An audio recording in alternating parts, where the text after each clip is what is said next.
Y para hablar sobre la jornada de elecciones de ayer, Brasil ya en segunda vuelta y la primera vuelta en Uruguay, vamos a saludar a esta hora en vivo desde nuestros estudios en Washington, D.C. a Juan Carlos Hidalgo, analista de políticas públicas para América Latina del Cato Institute. Señor Hidalgo, un buen día para usted. Gracias por estar con nosotros aquí en el informativo de NTN 24.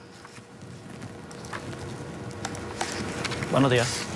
Empecemos, mejor dicho, con Brasil. ¿Cómo entender este triunfo de Dilma Rousseff? Esto pese al estancamiento que sufre la economía brasileña. Y sobre esto, ¿cuán preocupados estarán los empresarios en cuanto al tema de recesión? 4 años económicamente diferentes a los 8 años de Lula da Silva.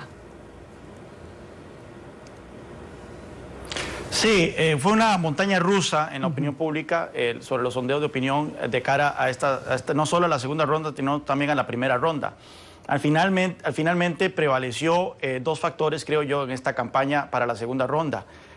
La cantidad de ataques que se le hicieron al candidato opositor, Aécio Neves. El Partido de los Trabajadores no escatimó ningún tipo de estrategia negativa para ir detrás de este candidato, asociándolo con las duras reformas que se tuvieron que implementar en los años 90 y a principios de la década pasada para estabilizar la economía brasileña, reformas que implicaron austeridad, reformas que implicaron recortes de gasto, reformas que implicaron tocarle el bolsillo a muchos brasileños. Y también la siempre perenne amenaza que ventila el Partido de los Trabajadores de que la llegada de la oposición al poder implicaría desmantelar los programas sociales que se han creado durante los 12 años de gobierno del Partido de Centroizquierda en Brasil.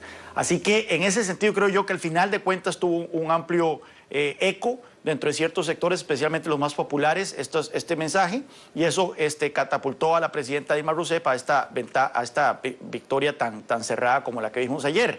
Ahora bien, se viene un periodo bastante interesante. La presidenta Rousseff tuvo un discurso bastante moderado, muy diferente a la retórica de campaña, en donde habló de conciliación, habló de reformas, habló de integrar a la sociedad brasileña, que ciertamente se encuentra dividida en dos, y de aplicar las medidas necesarias de materia económica para reactivar a Brasil, que ciertamente ha venido experimentando un crecimiento casi que nulo este año, y que si no se toman medidas concretas para reactivar la economía, es muy probable que siga a una tasa de crecimiento muy mediocre en los próximos años.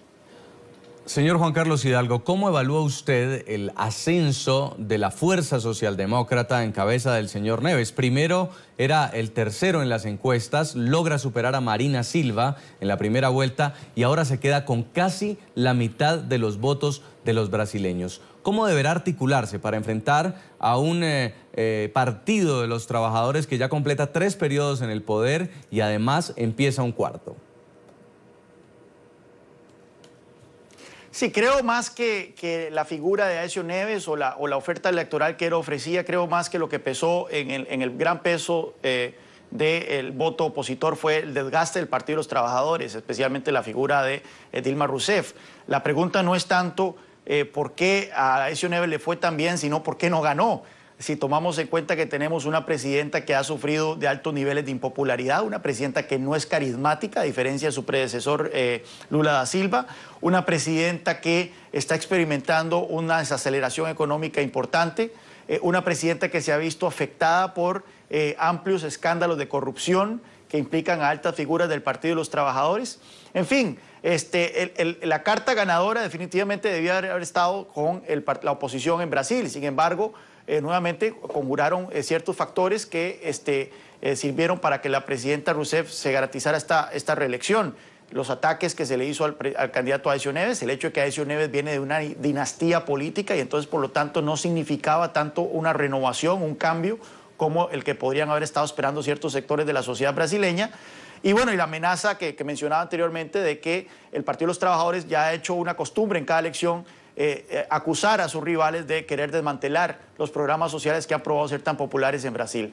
Creo yo que más bien en lugar de ver por qué a Aécio Neves le fue tan bien, debemos de ver por qué no ganó en unas circunstancias que favorecían a la oposición. Señor Hidalgo, con respecto a esto de la corrupción, que usted lo ha mencionado, la presidenta en su discurso de ayer dijo que habrá un combate a la corrupción. Precisamente esta campaña estuvo marcada por señalamientos de este tipo, lo hacían hacia Petrobras. ¿Por dónde debe empezar Dilma Rousseff para demostrar que su nuevo gobierno y política van a luchar contra la corrupción? Bueno, el problema ahí es la dinámica de la política brasileña, especialmente ahora que la presidenta Rousseff va a enfrentar un Congreso todavía con menos apoyo del que tenía anteriormente. Esto la obligará a recurrir a coaliciones con diversos partidos regionales, los cuales usualmente venden su apoyo a cambio de prebendas, a cambio de puestos y a cambio de todo tipo de clientelismo. Y esto entonces hace tan difícil el combate a la corrupción en este país, hasta tanto tengamos un nivel de fragmentación política tan amplio dentro del espectro político brasileño, es muy difícil entonces resistir las tentaciones del populismo, resistir las tentaciones del clientelismo y de este tipo de forma de gobernar. Los escándalos que han sacudido a empresas como Petrobras, los que creo yo aún que no han salido muy a flote, como los del Banco Nacional de Desarrollo también, que el Banco Nacional de Desarrollo durante los gobiernos del Partido de los Trabajadores se ha utilizado como una herramienta política para favorecer a ciertos intereses empresariales cercanos al poder. En fin, creo yo que deberían abrirse el manejo de estas situaciones a un tipo de auditoría pública independiente, que exponga todos los malos manejos que se han hecho en el pasado y garantice que las figuras independientes estarán al frente de estas instituciones. Sin embargo, esto podría poner más en jaque al Partido de los Trabajadores, puesto que claramente creo yo que lo que ha salido a la luz pública hasta el momento es solo la punta del iceberg.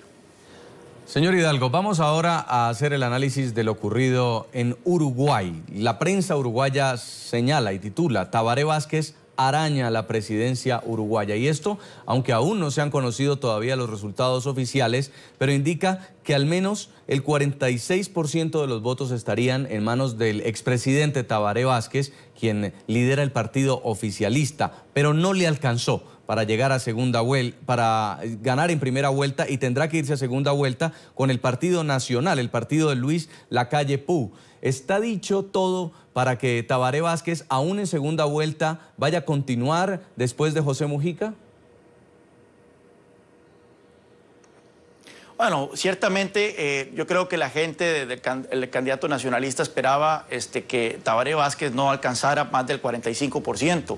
Que anduviera por ahí el 42, 43% hubiera sido tal vez un resultado favorable para los nacionalistas, de tal forma que pudieran tener una situación un poco más ventajosa de cara a la segunda ronda.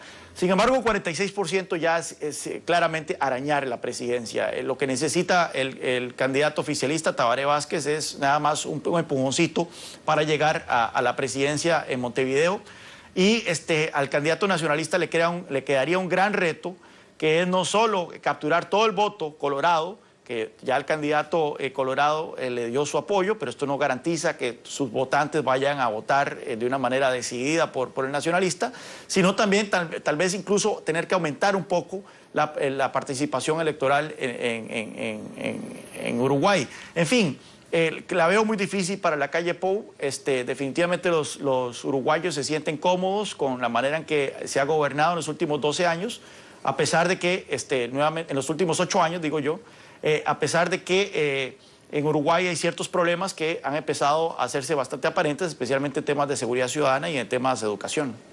Ahora, los uruguayos rechazaron ayer también una reforma constitucional que pretendía bajar de 18 a 16 años la edad a partir de la cual se pueda condenar penalmente a un joven por delitos graves. ¿Por qué, a criterio suyo, señor Hidalgo, fracasó esta propuesta? Sí, eso indica, nuevamente, el tema de la seguridad ciudadana es uno de los temas que se han descuidado de manera importante durante los gobiernos del Frente Amplio. Existe la percepción dentro de muchos uruguayos de que el gobierno del Frente Amplio ha decidido, especialmente el último gobierno, ha decidido gobernar para las audiencias internacionales en temas polémicos como la legalización de la marihuana o la legalización del matrimonio entre personas del mismo sexo, de las cuales yo estoy totalmente de acuerdo, pero entre muchos uruguayos dicen que aquellos problemas más domésticos que requieren mayor atención del gobierno, como la seguridad, la educación, han sido descuidados. En fin, esta medida pretendía efectivamente combatir esa percepción de inseguridad ciudadana, pero nuevamente ha prevalecido la tradición uruguaya de tolerancia, una actitud bastante liberal al enfoque de combate al crimen y se rechazó esta medida que pretendía reducir la edad en la cual los jóvenes podían estar expuestos a penas criminales. Queremos agradecerle mucho, señor Juan Carlos Hidalgo, por habernos atendido desde nuestros estudios en Washington, D.C., aquí en NTN 24. Muy amable.